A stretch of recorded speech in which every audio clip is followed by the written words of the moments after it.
राका चन्द्रसमानकान्तिवदना नाकाधिराजस्तुता मूकानामपि कुर्वती सुरभूमिकाशवाग्वैभवम् श्रीकाञ्चीनगरी विहाररसिका शोकापहन्त्री सताम् एका पुण्यपरम्परा पशुपतेराकारिणी राजते. धन्यवादः. I will introduce Srimati Rajani Arjun Shankar. Srimati Rajani Arjun Shankar is a very good friend of mine. I have known her for over 20 plus years now. She has been a teacher in the school KFI in Chennai, teaching English, social studies, Sanskritam, etc. She volunteers with NIRAL, an NGO that works towards sensitive greening of urban spaces. He leads tree walks in different localities of Chennai for adults and school children. She's deeply interested in Carnatic music as well as Sanskritam and Tamil literature. She has compared thematic concerts and translated works from Sanskritam to English. So from now I will hand over the thing to Rajani. Thank you, Vidya. Thank you, Viva. Namaskaram to everyone. It's a great pleasure to see all of you and to talk to all of you. Like Vidya said, I've known her for so many years and I've always had a lot of admiration for her. So first I must tell you that I think all of you are very lucky to be associated with her and to learn from her. I know that she's really a great scholar in many areas. So I'm getting a chance to talk about something I really love, which is trees, because I've been volunteering with NIRAL, which has given me an opportunity to do some hands-on work on trees, as well as collect a lot of information about trees, because we need to have information to connect with trees, to bond with them, to feel we are connected with them. They're not just there around us, but they're part of our lives, they're part of our cultures. So that's what I'll be trying to convey to all of you today. I have a slideshow which I'll be sharing with you now. Can I share the screen now, Vidya? Yes, please.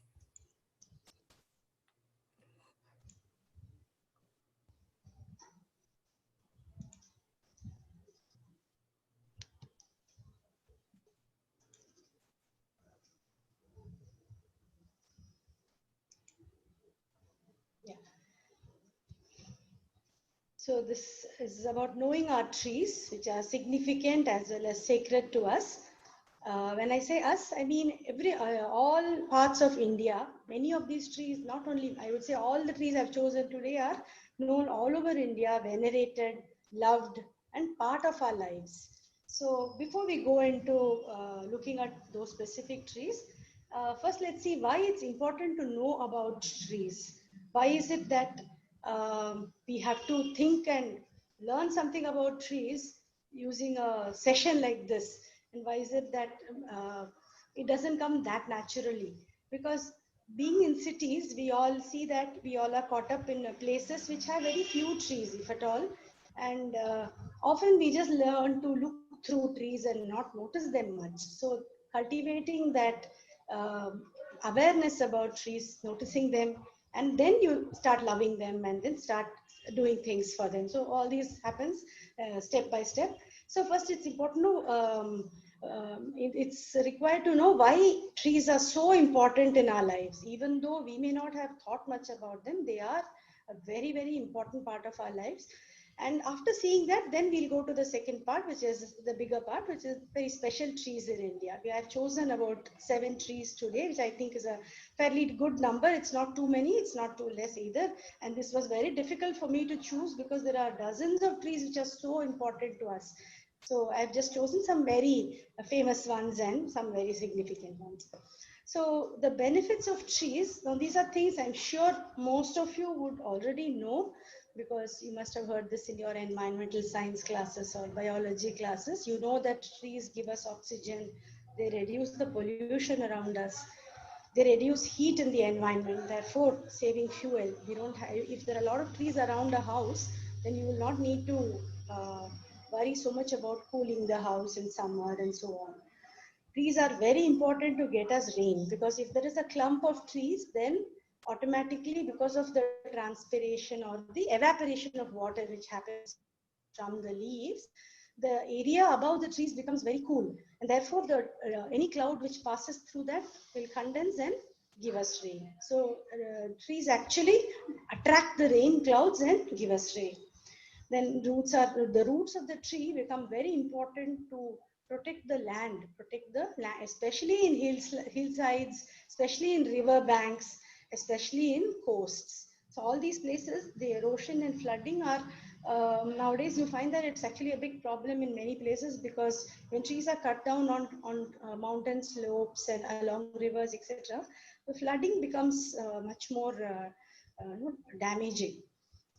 And of course, the last point is very, very well known to all of you. When there are trees, automatically birds start coming, insects start coming, and many arboreal animals. Arboreal is those animals which live on trees. So I'm sure you all know of squirrels and monkeys, but there are many other, Loris, there's many kinds of animals which love to live on trees. So without trees, they really don't have a place to live. So one thing all of you should know, that when you want to have lots of beautiful life around us, then we don't need to do much. We just need to plant a few trees. These things will automatically come, which is what we have noticed in our work in Niral. All we had to do was plant some trees and raise them carefully. So many bird varieties started coming. So many insects we see now. We in fact now have bird walks and insect walks inside the parks which we have developed. So these are things which I'm sure many of you already know. Now let's go on to a few other things. Trees are very important in beautifying our spaces and soothing our eyes. So what I mean by this is, if you're only looking at artificial light, if you're only looking at direct sunlight, our eyes can become very tired very soon. So the dappled effect of light which comes through trees is a very important fact in soothing our minds. So de-stressing is, and nothing like the shade of a tree, to relax under. No shade, no other shade gives you that kind of feeling which you can feel when you're walking under a tree. So the trees in our roads are so important to make our spaces more livable, not even more livable. Then providing medicines, food. Food doesn't mean only fruits. There are a lot of other foods which come from trees. For example, tamarind. So tamarind is so important in Indian cooking, and that comes from trees. And there's so many other examples. Then trees are so much part of our traditional culture of doing of our, I mean, day-to-day lives, which involve various rituals and cultural practices, our old way of living. So there are so many stories about trees. Then I'm not exaggerating when I say there are literally hundreds of verses in all Indian languages. Okay, especially in Sanskrit and Tamil, I know of, but I'm pretty sure there are many such verses in all languages. For example, Bengali, I know that there are many songs about specific springtime trees and so on. Then in many festivals and rituals, when I say rituals, you all know that there are many rituals which are followed according to the Vedas. So some of them require specific leaves from specific trees. For example, the peepal tree or the Mavilangam tree or the Palash tree. These are all trees which are very important for Vedic rites and other festivals. So I have placed this picture in this slide for a very particular reason. This is a very important part of one festival in Kerala. I don't know if any of you know. In Kerala, the New Year's Day is called Vishu, and on that day, people begin their day by seeing a host of auspicious objects, all things which signify prosperity and plenty and beauty and so on.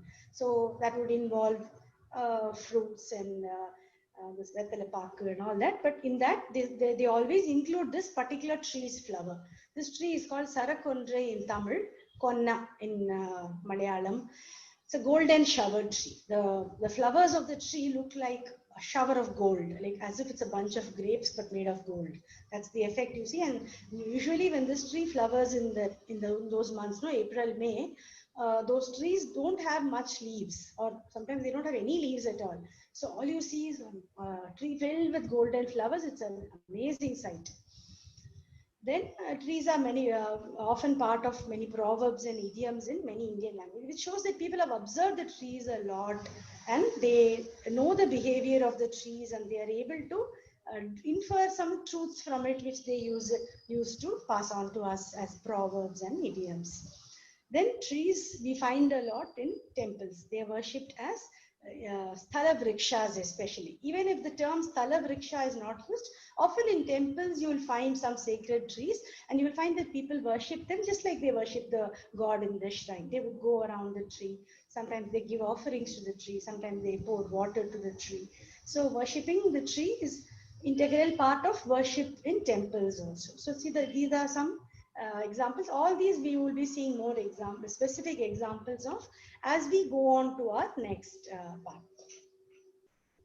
So as I told you, there are many verses about trees. So I'm just going to give you one example of a Subhashitam in Sanskrit, which tells you that trees are the ideal example of a good person. Because what do you mean by a person who's very good? When you say someone's very good, it means a good-hearted person is someone who's very unselfish, who puts others before his own needs. So look at this verse. It says, Chayam anyasya kurvanti swayam tishthanti cha atape phalanti cha pararthaya sappathasta iva drumaha. The trees provide shade to others. Anya means other people. Swayam tishtanti chatape. They themselves stand in the sun.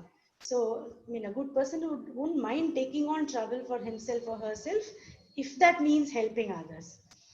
Phalanti cha pararthaya. Even the fruits are not for its own consumption, it's meant for others. So, trees are indeed like noble people. Satpathasta. So I can give many such examples. There's an example which some of you might have already learned in your Sanskrit classes. It's a very famous Subhashitam and something which immediately you can see the truth in. Okay, so now let's go on to seeing the trees for today. I've chosen 7 species: Peepal, Banyan, Gular, which is also known as Attimaram or Udumbara. The first name which I've included in this slide is all the Hindi names, because they are known pan-Indian. For example, people, though it's Hindi, we all know the word people. Same with Jhand or Shami tree. I'll also be, when I talk about trees, I'll try and mention the names in Tamil and Telugu also. Jhand, and then Dhak or Palash tree, and Amla or Amalaka. The second name is the Sanskrit name of the tree. The Sanskrit name is again very useful to know, because that is what you will find when you read any works in Sanskrit, or when you encounter them in shlokas and kirtanas and so on. Okay, so for example, if you are interested in reading the Valmiki Ramayana, which I'm sure some of you might actually be reading eventually sometime, you will find that in the Aranya Kandam, which is the part which talks about the forest life of Rama, so many trees are mentioned and described in great detail also. So you will find that these are only some of them. There are literally dozens of trees. It's not just a few, just to give an sense of the forest, but Valmiki has described so many trees and the flowers and the effect it has, I mean, and how the birds are responding to it, how the animals like it, and so on. Okay, so that's now let's go on to looking at these trees. The first one, which is called the Ashwatha or the Peepal tree, it's actually referred to as the king amongst trees, and therefore the Tamil name of this tree is Arasamaram. Arasam means the king. It's a very large tree, often found on river banks or banks of ponds, etc., because it likes growing on water sides. Because it's so big, it really needs a lot of water. It gives out a huge amount of oxygen. So wherever there are places like river banks or temples where people congregate in large numbers, this tree is a very good, sensible tree to have. Then it's also called the Bodhi tree, because this is the tree under which Buddha got his enlightenment. So Bodhi or Bodha means enlightenment. So the actual tree under which he attained enlightenment was there in Bodh Gaya, which is in Uttar Pradesh in India, and it was taken, part of the tree was taken to Sri Lanka at the time of, during the time of Emperor Ashoka by his daughter. and she raised the tree in Sri Lanka. And strangely, in the last few centuries, when the tree died in Bodh Gaya, it was brought back. So the same tree which went to Sri Lanka was brought back, and now it's re-established in Bodh Gaya. Then it's a fig tree. So the first three trees which we'll be seeing today come under a category called fig trees, or more formally known as ficus trees. They're slightly different from the other trees because they all are very large, and they often have aerial roots, which means they have these roots coming down from the branches. Then these fig trees also have a special kind of fruit called fig. You can't call it a fruit. It's a special term, this fig, because it's also the flower actually. So within the fig, which is an encasement, the flowers form, and then there are about 200 types of fig trees in the world, 60 or so in India itself, of which for each fig tree there is a unique wasp which has been created in nature, and that wasp nests only in the figs of that tree. No, it doesn't go to any other fig tree. So they go lay their eggs, they fertilize the fig, they become fruits, and then the wasps grow there, they fly out, and the females fly out, the males die inside. The birds eat these figs. So the figs actually are a very important source. That's how the birds get their food around the year, because unlike other fruits, figs are not seasonal. They grow around the year. So they are very important to, especially to birds which eat only fruits. Okay. The very nice thing about this Ashwatthatra is that rustle of the leaves. It's called it arasa. I mean, arasa maratin purasal, they say arasal purasal. That rustling sound is a very soothing sound, especially because you find this tree near water bodies. No, so in that wind, in the breeze from the river make the whole tree makes such a beautiful rustling noise. In fact, in some tribal folk tales and all, tribal tales and folk tales, you find that this tree is called as the sentinel of the forest, because when somebody enters the forest, it makes that noise and tells everyone else, see, somebody is coming to our forest. Okay, so to go on with to continue with Ashwatha, there's a shloka which describes the Ashwatha, which praises the Ashwatha tree. Mulato Brahma Rupaya, Madhyato Vishnu Rupine, Agrata Shiva Rupaya, Vriksha Rajaya Te Namaha. So Te Namaha, salutations to you, O Vriksha Raja, king of trees. Your roots are Brahma, your middle trunk is Vishnu, and your Agra is the edges, the branches and the leaves, those are Shiva. Okay, so which means the tree is so sacred because it represents Trinity. So you find a lot of people go to temples, they go around this tree 3 times, 10 times, whatever, how many times. And sometimes on sacred days, they even do 108 times they go around the tree. It's such a well-loved tree for as sacred. Okay, now we'll go on to the second species that we are going to see today, which is the banyan tree. Okay, banyan is a very well-known term, even though it's generally used in English, and the Sanskrit name is Vata Vriksha. There are other names also in Sanskrit for it. It's a very vast and wide-spreading tree with aerial roots, which means you start with one middle tree. As the tree grows, more and more roots take place. I mean, they fall down the branches and take root in different parts of the, areas around the tree. So the tree really becomes one large expanse under which even a whole army can sit actually. And many big institutions have banyan trees. The photo that you see here is the banyan tree in Kalakshetra in Chennai, which is a very big institution teaching dance and other things. So so it becomes so big that actually you can sit under this and have classes and so on. And to see more things about the tree, Vata Vriksha, the banyan tree, there are two important connections with both are very important gods, Shiva and Vishnu. Vishnu, he sleeps as a child on a banyan leaf, and this form of Vishnu is called Bala Mukunda. Okay, so you might have heard a very famous shloka which praises Krishna in this form. Actually, it's Vishnu, it's not Krishna, but because it's a baby, we tend to immediately say he's Krishna. Kararavindena padaravindam mukharavinde viniveshayantam Vatasya patrasya pute shayanam balam mukundam manasasmarami.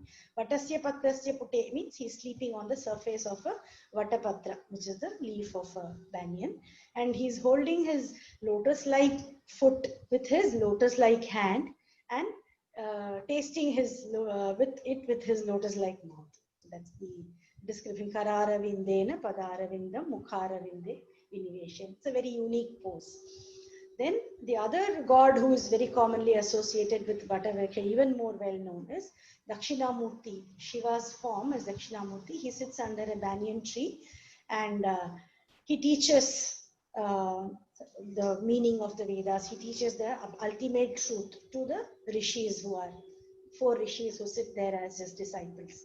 So you might have heard of shlokas like Vatavitapi Samipe and so on, which indicates that he is always seated under a banyan tree. So banyan tree is also called Alamaram in Tamil, and I heard that it is called as Marri Chetty in Telugu.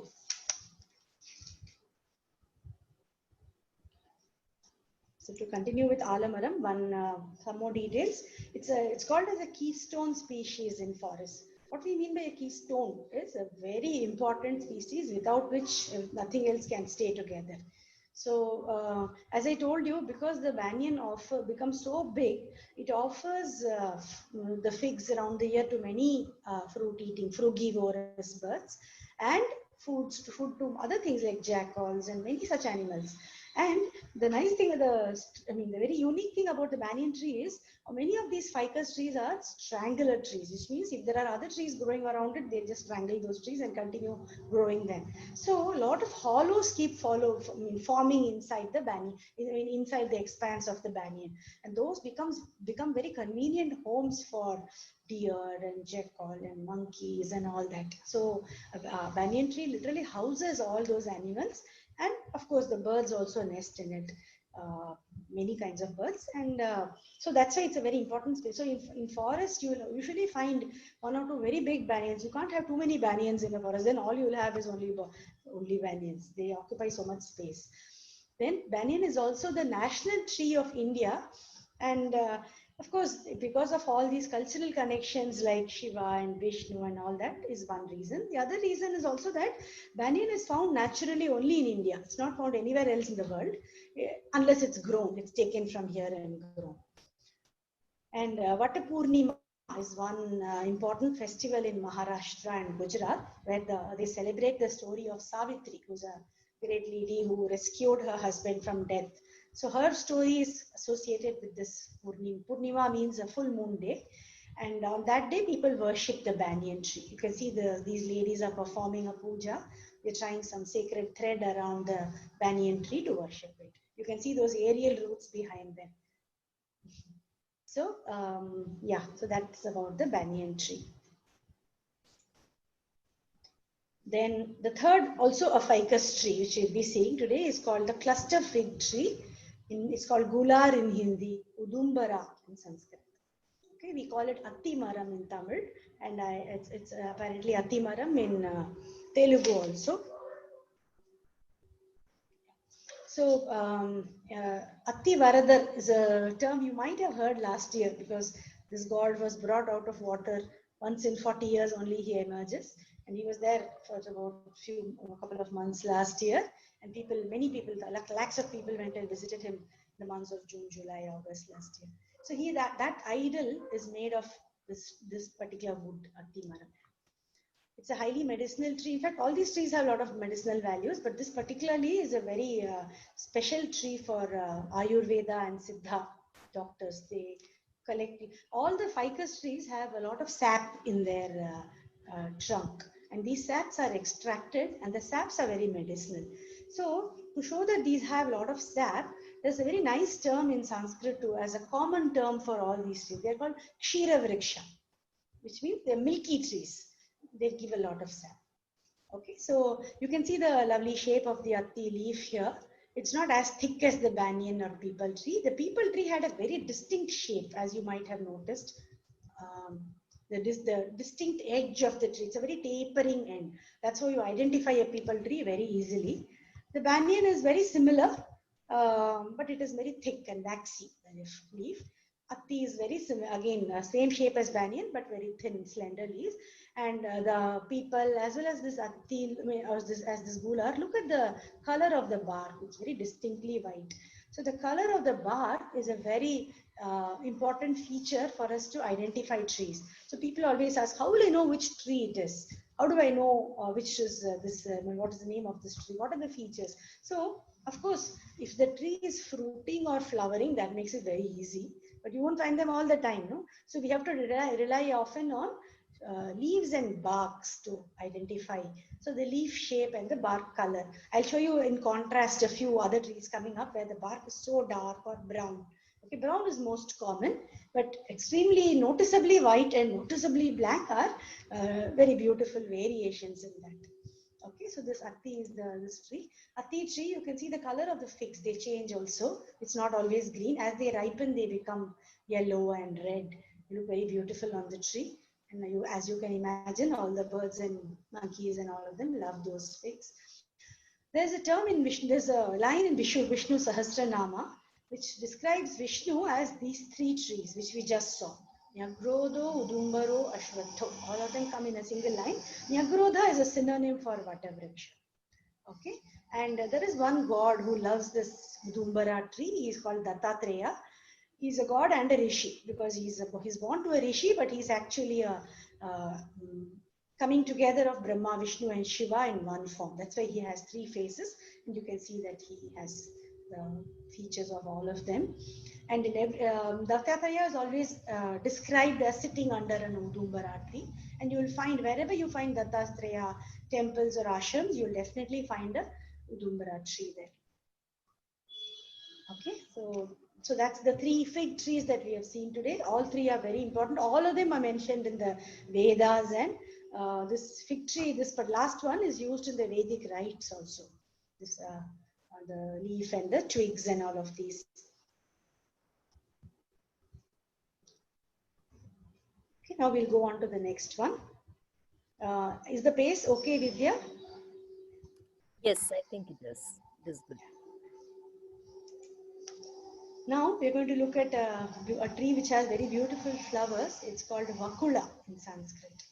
You might have heard of names like Vakula Bharanam and all. So Vakula Bharana is basically a person who wears these flowers as an ornament, Abharana.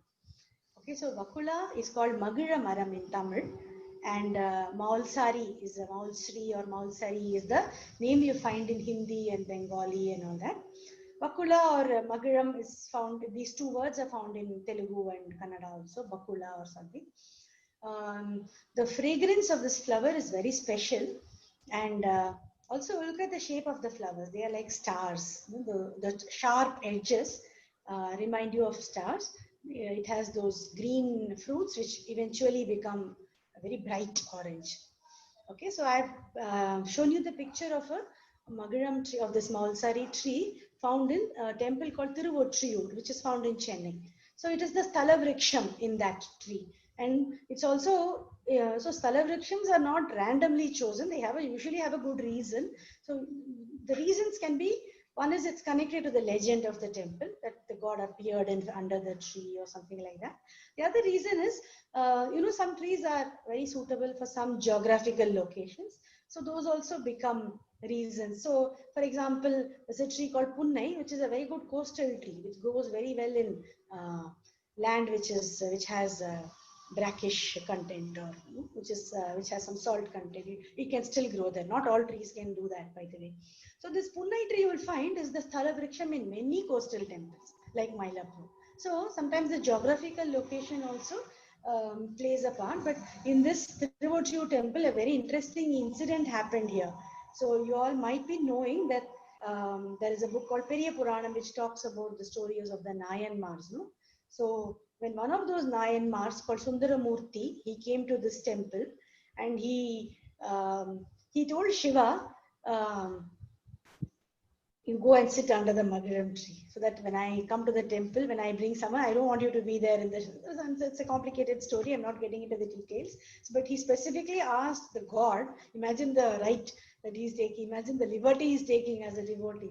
He's telling the god, "You please go sit under the Magaram tree," and the god does that. So every year, once a year, they bring the idols of Shiva and Parvati and keep it under the Magaram tree to celebrate that event. Okay, so to go on about the Magaram tree, it's a very beautiful tree with a nice umbrella shaped canopy. It's a nice tree to sit under and can provide shade to a lot of people. And what is special about these flowers is they stay fragrant even after they are dry. So that's a big thing. No, most of the flowers after some time, not only they don't retain their fragrance, they may actually start smelling bad.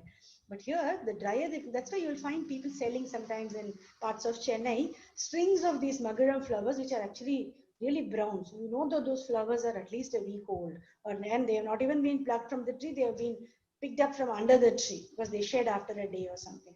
But they'll be very fragrant, and you can even offer them to God because the fragrance is there. So in earlier days, before all these chemical perfumes came, our ancestors were very well tuned to various fragrant materials, sandal and incense, and there are different trees which are known for their fragrance, and they were used for different purposes. So this Magaram flowers, they used to be dried nicely, put in small cloth cushions, and put with clothes. So when you take out your clothes, they are nice smelling. They are very nice. So they are used to keep your clothes in a very nice and smelling nice. Okay, the fruits are eaten by birds. And when we say birds eat, that means human beings can also eat. They may not relish the taste very much, but they're all edible. That's the so the very name in Tamil, Magira Maram, indicates that this tree, Magira or it comes from Magirchi, which is joy. So it says that this tree is very, it's a stress relieving kind of smell, and the presence of the tree. So just sitting under it makes you feel very rejuvenated and happy. It's a therapeutic kind of fragrance. Okay, so that's the speciality of the Maulsari or Vakula. Many songs of, for example, Tyagaraja, he says that he's offering, when he describes Lord Rama, he says Rama wears garlands made of Vakula. And when he says all the puja flowers that he is going to offer to God, like in Tulasi Dalam, that song, he says Vakula is always one of them. So lot of description of Vakula is also given in stories like that of Nammalvar. You know that one of the 12 Alvars, he is described in fact as Vakula Bharanar or Magir Maran in Tamil. He's supposed to wear a garland of Magaram flowers regularly. So like this, there's so many places where you can see all these trees specifically mentioned for their beautiful flowers. Okay, so we have seen 4 trees so far. The first 3 are ficus trees. From that onwards is normal trees. So Peepal, Banyan and Gular. Or Peepal, Banyan. In Tamil you can say Alamaram, Arasamaram, Attimaram. All 3 start with A. So good way of remembering them. And Ashwatha, Vatavriksha and Udumbara, all sacred and very important for the in forests and in other where people congregate because of their huge size and shade. Okay. Now we'll go on to looking at a few more trees. The next tree that we're going to see is called Jhand in Hindi, Shami Vriksham in Sanskrit, and Tamil we call it Vanni Maram. You can see the shape of the tree, and now you can see the contrast. Look at the color of the bark. It's really dark, no? So it's a very beautiful tree, and it's a blessing to many parts of India which don't receive rain at all. For example, Rajasthan, for example, interior Tamil Nadu, many of the arid regions of India, this tree is a great blessing because it doesn't need much water. Once it grows, it stays, it takes care of itself. It doesn't need much water. So it continues to stay, to flourish even in dry lands. And therefore, the leaves become a very important source of fodder for cattle. Because you won't get much grass and other things at that time, no, when in those kind of places when there is no rain. So the fodder is useful to keep it alive. In fact, the third picture you see on the slide is a pod of the tree. The pod is also edible. You won't believe this, but when people have shortage of food, they even make powder of this pod, and you can, or even the barks of the bark, top layer bark of the tree. All those are made into powder, and you can make something like chapatis with them. It's edible. So that's something great, no? That a tree can actually help people fight hunger in times of dire need. So that is why this tree has become very sacred in one. I'm going to tell you a story about it now. So the very word Vanni Maram, which we saw in Tamil, that also comes from a Sanskrit word called Vanni, which means fire. This particular tree, the twigs of the tree can be rubbed to produce fire. It's like a flint stone that way. Okay, and this particular tree finds mention in Mahabharata that the Pandavas, Arjuna, he climbed a Shami Vriksha, and he kept all their weapons, because they had to go and hide for a year and stay like normal people. No, at that time they had to keep all their weapons hidden, and they used a Shami tree for that. And in Rajasthan, this tree is known as Khejri, and the events of September 11, which happened about 300 years back. I'm going to that is what this picture shows. I'm going to explain that story now. It's about a group of people who are called Vishnois.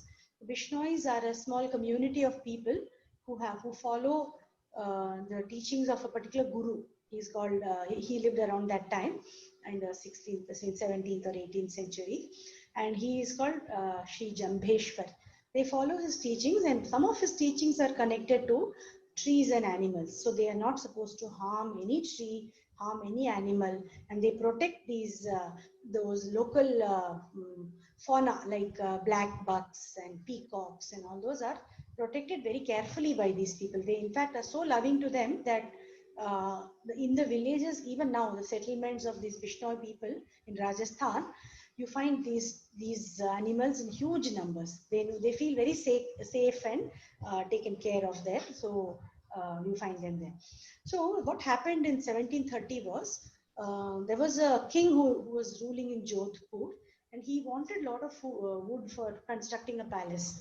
So he sent his men to places wherever they could find this jhan tree and cut it and bring it for firewood. So these people came to this particular village, and the Khejarli is the name of that village. And the women of the village, they started it, and then the men also joined them. They told these king's axemen that we won't let you cut these trees even if you kill us. These trees are like our life.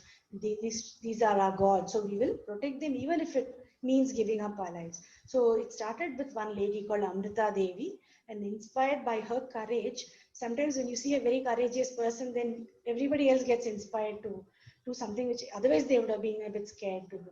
So including her own children, each of them went and hugged trees, and they actually gave up their lives very, very sadly for it. So when the king came to know about it, obviously he was horrified and he was very repentant. And then he passed a rule that from now on, all the Bishnoi villages, the trees will be safe and they can protect them just as they want. And even now there is a environmental act. People who do things to take care of the environment, there is a prize, there is an award given by the government of India which is named after this lady, Amrita. It's called Amrita Paryavaran Puraskar, which is given every year to someone who does something to protect the trees and animals of our country. Okay, so it just shows you the kind of relationship that people had. No, it was not just a useful thing to have around, but something very, very dear to them, something which they even could give their life to protect. Okay, now we'll go on to the next tree, which is called Dhak in Hindi, Palash in Sanskrit, Palasha, and it's called Palash in many other Indian languages also, including Telugu, Kannada, Bengali, and so on. In Tamil, it has another name, which is called Purasamara. Purasu and Palash sound somewhat similar. So, in fact, in Chennai, there is a locality called Purasavakkam, which apparently must have had a lot of we can infer that it had a lot of these Palash trees, because that's how it got its name. And this picture you can see on the slide is actually the temple in Purasavakkam, where the Palash tree is the Sthala Vriksha. The Purasamaram is the Sthala Vriksham in the Purasavakkam Shiva temple, the Gangadishwara temple. And it flowers very beautifully. You can just look at the flowers. No? They look amazingly beautiful. It's a very bright orange. Okay, so this tree, and if you look at the shape of the leaves, they are it's called trifoliate, meaning three leaves in every, three leaflets in every leaf. So these all trifoliate leaves are considered sacred by ancestors. They feel that they represent the Trinity. In fact, even Bilva, no, which is offered to Shiva, is Tridalam. It's always three such.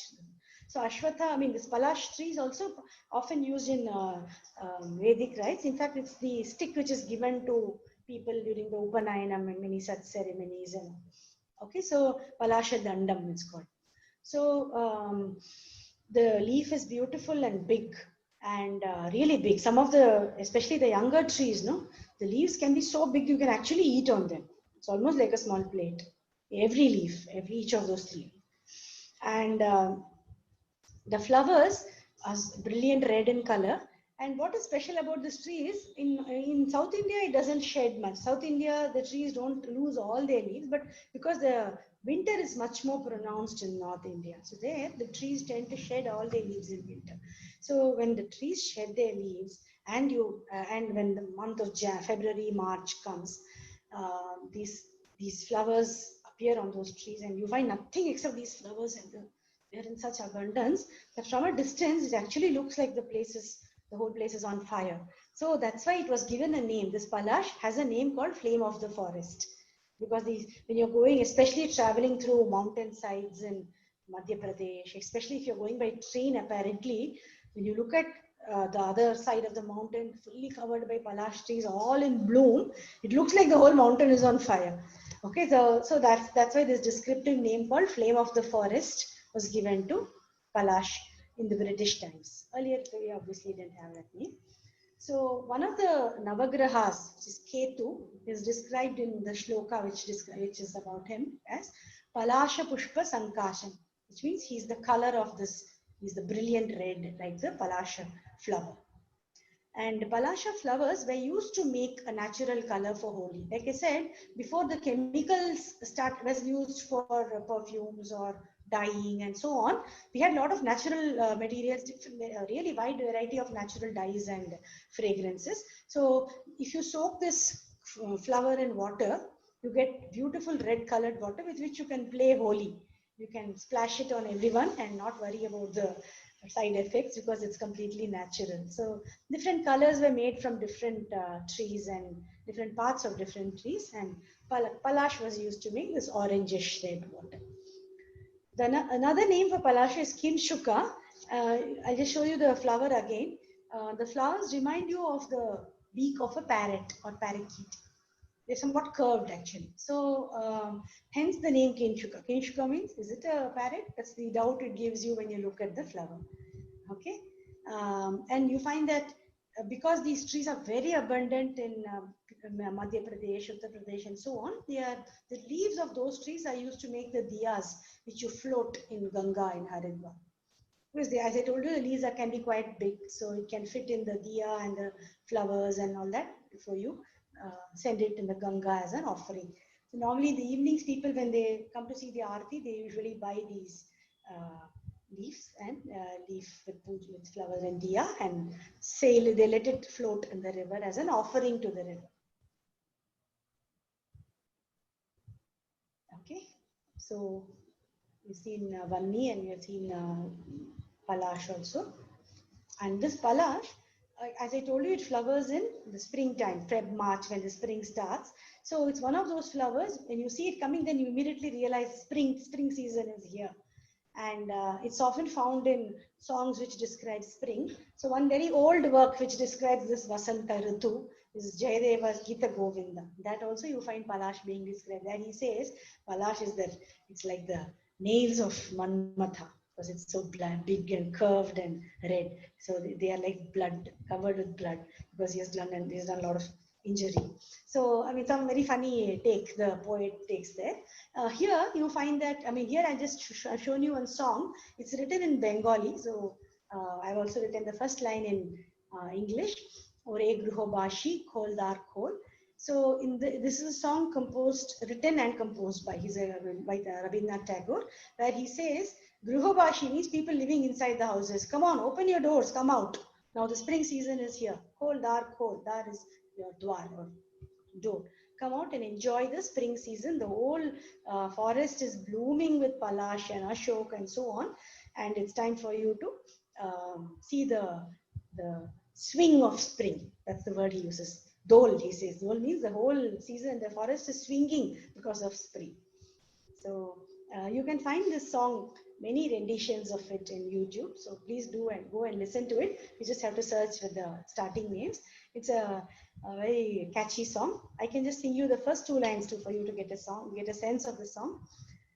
Ore Gruhobashi, Kholdar khol, laglo je dol, স্থলে জলে বনতলে লাগলো যে দোল, দ্বার খোল ওরে গৃহবাসী. Then the very first stanza, he starts describing the palasha. Ranga hashi rashi rashi ashuke palashe. That's how the first line starts after that. He says, look at the Ranga hashi, means the colors are just laughing at you. Rashi rashi, in bunches of these palash and ashoka flowers. Ashoka is another tree which is not very commonly found, but still it's also an important tree in many literature. I'm not talking about the tree today. Palash is something which we have seen a lot about. Okay, so shall we continue now? Okay, now we have come to Amla or Nelikai, which is the last tree for today. Amla is the Amalaka, it's called Nelika in Tamil. We also call it gooseberry in English, gooseberry tree. Look at the shape of the tree. It's really like feathers, no, of a bird. So it's a very feathered, the leaf shape itself, and it's very droopy. So these are all small features which you can see. So many differences amongst trees I really enjoy. Some trees are very droopy. Some trees stand more, the branches are more firm. Some trees have tiny leaves. Some trees have such huge leaves. So that's such beautiful variety in nature. So this amla, I've shown you the picture with the fruits, because then that immediately it will help you recognize. I'm quite sure you all would have seen this fruit. If not eaten it, you might have seen it in pictures or seen it in the labels of medicines or drinks, juices, and so on. So amla tree is connected with the river Kaveri. So it is said in the story of river Kaveri that when Agastya, the rishi, he brought Ganga from Himalayas in his kamandalu, in his jug. And it was tilted by Ganesha, who came in the form of a crow, because people needed a river badly at that time. So he thought, enough of Ganesha, enough of Agastya keeping his water safely in his jug, let it flow for the world. So he toppled the jug and it flew, and from under the Nelli tree or the Amala tree, the river Kaveri started flowing. It flows all over South India, Karnataka and Tamil Nadu. And I think you all must be aware that it's a very important source of livelihood and agriculture and so on in South India. It's the only perennial river here. So it's called Nelikai in Tamil. I'll tell you a few stories connected to this before that. There's a usage in Sanskrit where we say when something is very clear, something is very obvious, then you say it's Hasta Amalaka. This usage is found in Tamil also. You say Ullangai Nellikani, which means something is as clear as an amla on your palm. Okay, because the amla is so almost spherical, no? So when you place it on the palm, there's almost nothing of it hidden. You can see all sides of it clearly. So Hasta Amalaka is a idiom for something which is very obvious and clear. Okay, in Ayurveda and a lot of other Indian, even in home medicine, in Indian wisdom of grandmothers and parents, you will find that there's a lot of importance given to medicines like Chyavanprash and Triphala. No? These are very harmless medicines. You can just buy them, and you don't really need them to be prescribed by a doctor for a specific disease. They are general tonics and general, if there's any.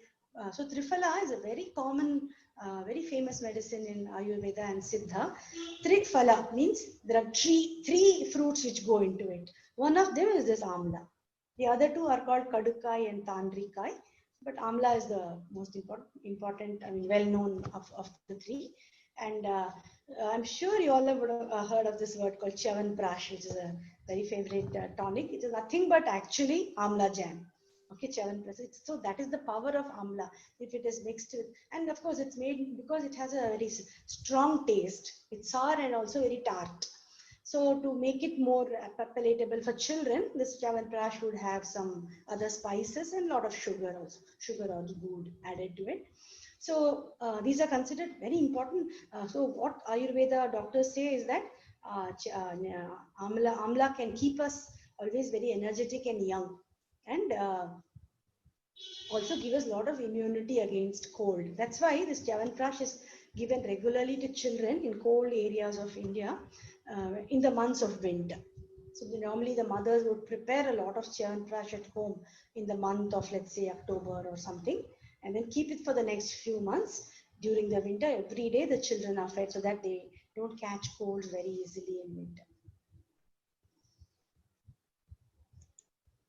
Okay, there are two interesting stories connected to Amalaka. One is that there is a famous poetess called Avayar. So the first picture on your left is Avayar. So she is a great poet who traveled all over Tamil Nadu, wrote many beautiful verses, especially simple verses for children. And she was somebody who was all the kings used to welcome. Though they were at that time there were a lot of small kings. They might fight with each other, but all of them used to love and respect Avayar a lot. So one of those kings is a king called Adiyaman. Through some friend, I don't know how, but he got a magical fruit, an amla, a nelika, and the person who gave it to him said, "Whoever eats this will live very long, maybe live 100 years or something." So, and they'll be very healthy till the time they die. So they thought the king is the best person to eat it.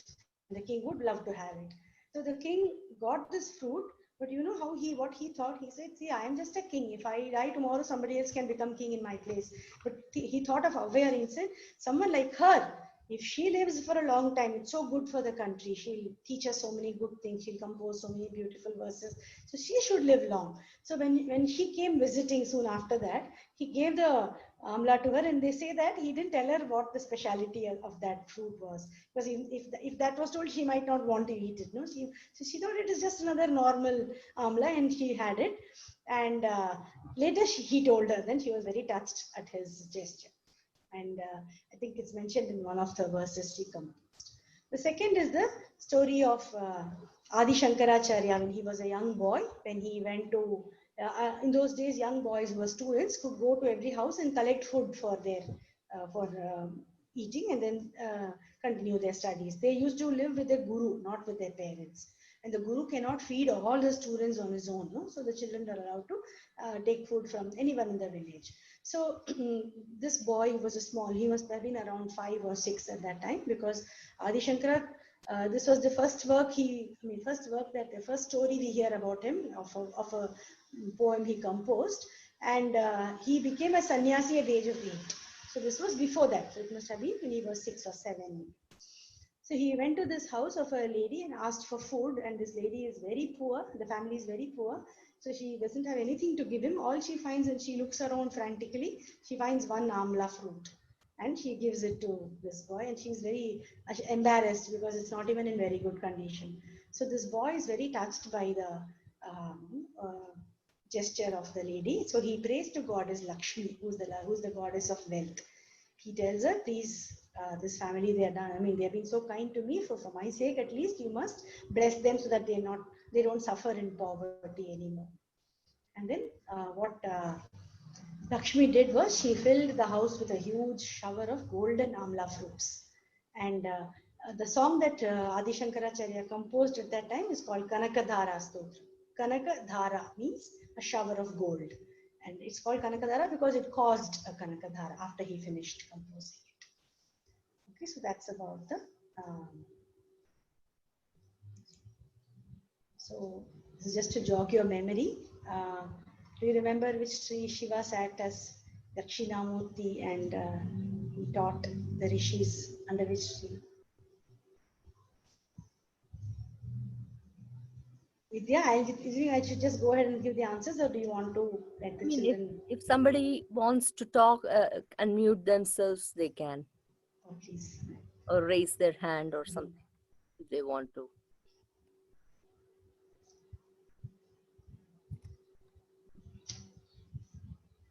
If not, just give them. Yeah. So the answer for the first one is the banyan tree, the alavaram. People were saying they cannot unmute themselves, so let me just fix that. Anyway, it's only this one slide, so it's not a long thing.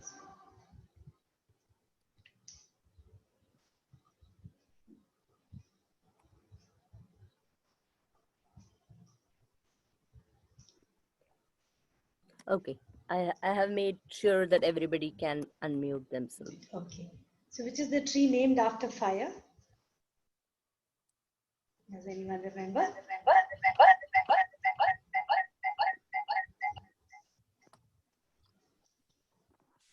Okay.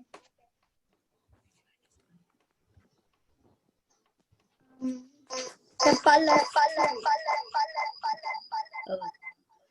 Actually, Palash is a acceptable answer, though I expected you to say Vani. But Palash is called the flame of the forest. Yeah. So actually, you're right. It could be Palash too. Okay, which is the fruit which goes into Chyavanprash and Triphala?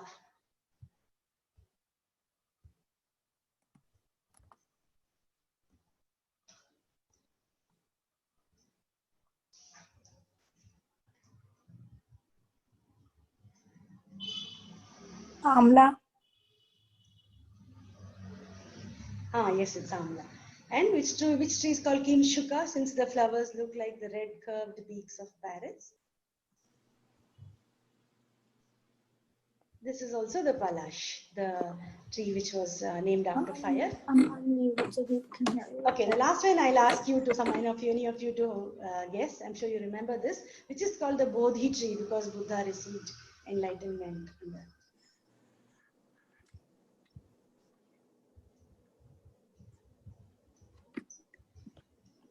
Can you answer Gita? I know. Which one? What?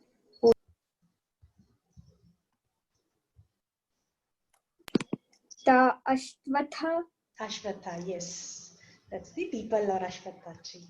Thank you. Nice. I'm so happy that you'll remember these things. So I'll just spend 2 minutes talking about Niral, which is the organization or the NGO which I volunteer with. So Niral is doing a lot of work in Chennai and also helping people in other cities. So especially I want to talk about 2-3 things. First is tree walks, meaning taking people around, showing them trees. So in many cities, people don't notice the trees much. They're so used to only looking at the concrete.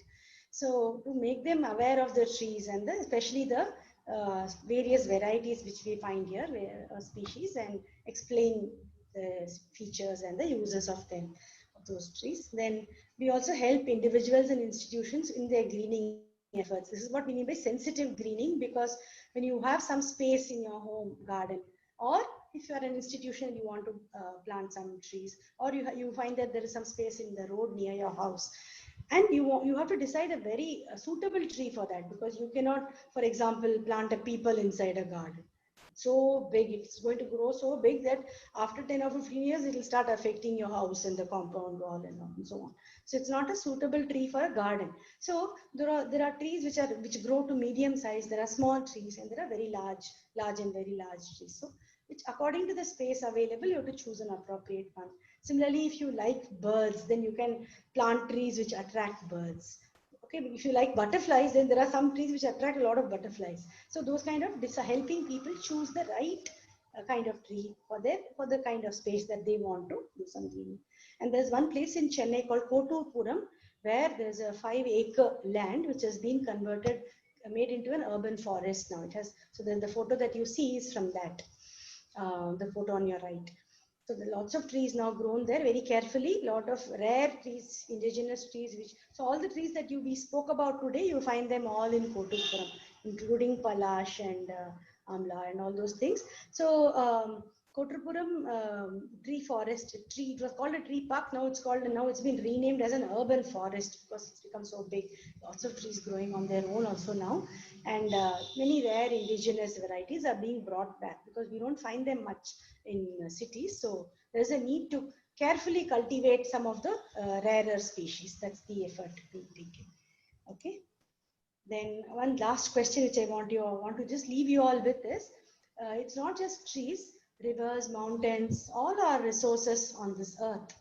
Okay, so how do we look at them? Are they there for us to just as resources that we can use and do whatever we want with?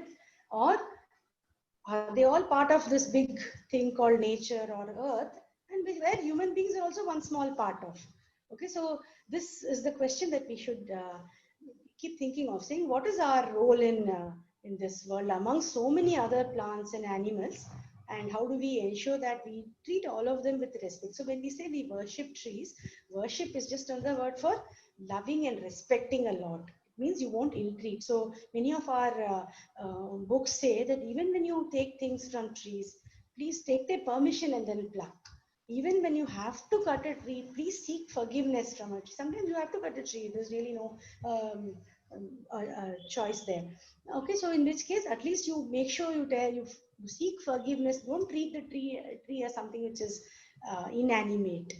Please ask the tree, tell the tree what you're doing, and plant another tree in its, not in the same place, some other place. You plant another tree if you had to remove one. So those kind of very sensitive dealing with all the animals and trees and rivers, etc., is what we mean by worshipping. Worshipping doesn't mean that you treat them as God and therefore delegate them to some other place, relegate them to some other realm and say, we don't know what.